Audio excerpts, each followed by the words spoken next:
Welcome to another episode of MrLopezClasses.com. We are going to continue in our course of marine diesel engine. This is the lab number 3, and today we are going to try to remove the crankshaft, the pistons, connecting rods, and we are going to start with the disassembly of the pistons and the piston rings. This is a great laboratory.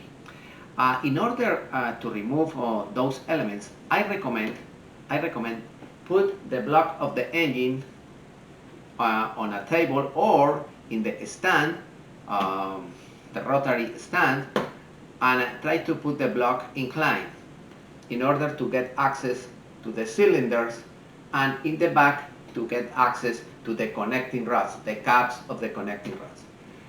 If you put the block inclined, you have access for both sides to the top of the block and the bottom of the block. This is easy if you have a forklift or if you have a crane in order to incline the block. Prepare blocks, wood blocks, and brackets in order to put the block properly installed. Remember, the block is a heavy piece of metal. Be careful, prepare the hooks, the change in order to lift the engines appropriately.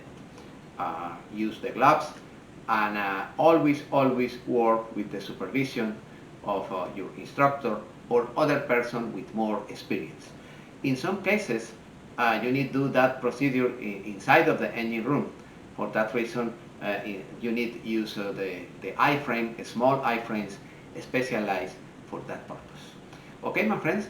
We are going to put the block inclined, and from one side of the block we are going to remove the connecting rods, and with a piece of wood we are going to push out the pistons, and other person in the other side of the block receive the pistons. This is a process. I hope you do that process slow. 2 people working at the same time per each cylinder. One person remove the caps and other person receive the piston in the other side. Okay, piston by piston. Immediately you receive the piston, putting back the cap corresponding to that connecting rod, and in the same position, not twisted. Why? Because when you try to reassemble the engine, if the caps are twisted or mixed with other cylinders, probably when you try to rotate the engine lag and stop suddenly. Never mix the caps of the connecting rods with other pistons. Be organized, prepare the table, your table with cardboard, mark cylinder per cylinder, and put in each section the piston, the connecting rod, the caps, and the piston rings corresponding to that cylinder. Cylinder 1, cylinder 2, cylinder 3, 4, 5, 6, depending of the amount of cylinder in your engine. Okay, you need to be organized, and you need to go cylinder by cylinder, one per one. Okay, you remove piston number 1, piston number 2, all the pistons, and you put all the pistons organized in a table. Okay, as soon as the pistons are organized in the table, I recommend remove the caps of the main journals of the crankshaft. Remove the caps of the main journals in the crankshaft in order to remove the crankshaft completely out. Okay, be careful with the front seal and the back seal of the crankshaft. Normally during the reparation you replace those seals, but try to avoid destroy the seals during the movement. Okay, we are going to remove the caps carefully, and we are going to remove the crankshaft. If the crankshaft is a heavy crankshaft with the crane, if it's a medium crankshaft, 2 people can remove the crankshaft at the same time. And once again, prepare pieces of wood on the table in order to put the crankshaft over the table properly organized. And now on the table we are going to use mineral spirit in order to clean the crankshaft, and with the magnifier try to check the condition of the journals in the crankshaft. Verify if you have dents, if you have cracks. Normally, in that position, it's recommended use the magnaflush in order to verify if you have cracks, if you have dents. Depending if the crankshaft is in good condition, we can polish with the sandpaper those crankshafts, and we can replace the bearings. We can order the same bearings that the actual bearings, for other ones oversized. And before that you install those bearings, we are going to use the plastic cage. This is a technique that we are going to use in the next coming laboratory. All right, we are going to remove the crankshaft, we are going to remove the pistons, the connecting rods, and now we are going to check the pistons.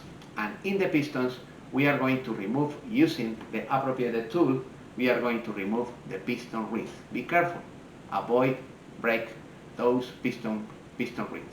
We are going to remove the top piston rings with the tool, the special tool, the tool that I have on the screen right now, and the bottom ring, the oil controller ring, can be removed with your fingers. Okay, we are going to remove those piston rings, and now with the wire wheel, we are going to clean the pistons. We are going to clean the pistons completely. We are going to eliminate all the carbon deposits, and we are going to check all the cavities completely clean. All right, in all the 6 pistons. And after that, when you finish cleaning the pistons, cleaning the carbon deposit of the pistons, we are going to check the condition of the piston rings. And we are going to verify the measurement of the piston, the measurement of the diameter of the piston, and we are going to check the measurement of the bore of the cylinder. And we are going to check, according with the service manual, what is the tolerance, what is the gap accepted for that dimension. And we are going to verify if the pistons are in the range recommended by the manufacturer. If not, we need to replace the pistons. If not, we can use the same pistons, and we are going to replace the piston rings. We are going to verify on top of the piston if the piston is in standard, or if the piston is plus 0.010, or if the piston is plus 0.020 or 0.040. Those are normally the tolerance accepted for pistons, bearings, and piston rings. Okay, if the piston is in standard and the piston rings are in acceptable condition and the wall of the cylinder is in good condition, we can replace the piston rings for new piston rings the same dimensions, oversized. Alright? That's clear?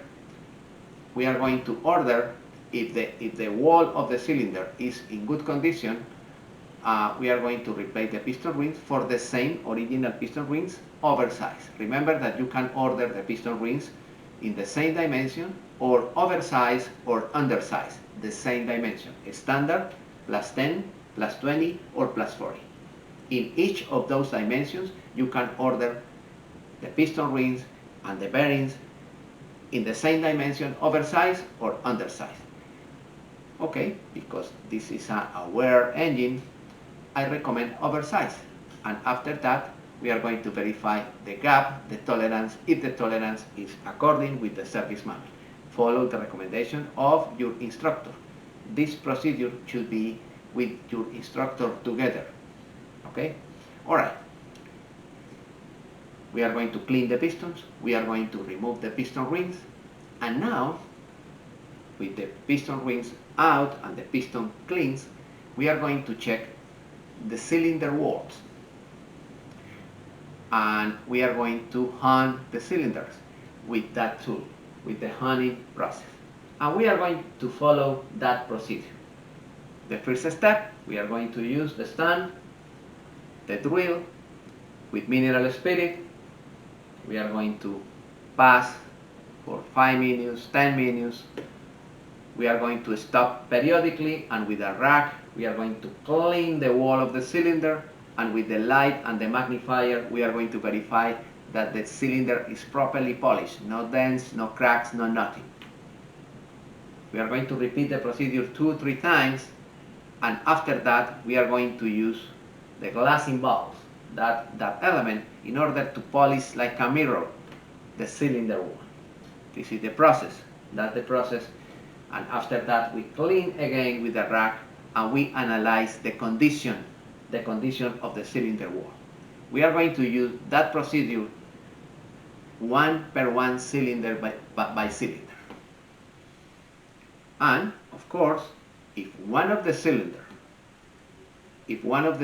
is cracked, we need to remove the liner and replace that liner for other one, new one. To remove the liner, we are going to use that tool, the tool to remove the liner. And after that, we are going to remove the cylinder liner completely. Yeah, that's the process. It's a long process. And with the liner outside, we are going to take measurements.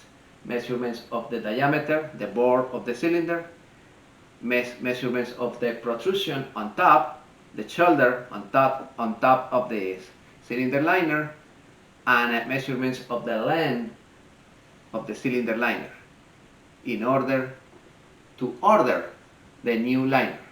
We are going to verify the same dimensions when we receive the new liner in order to avoid play in between the new liner and the block of the engine.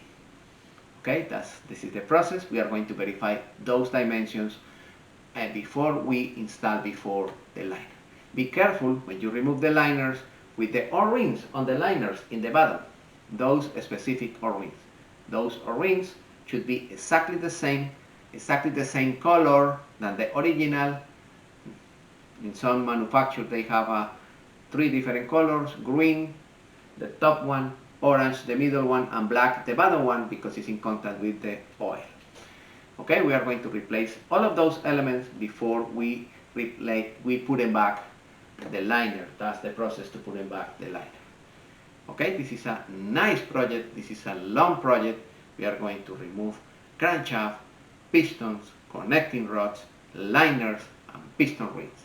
And we are going to verify, according with the service manual, all of those elements. This is our lab number 3. I hope you enjoy this laboratory.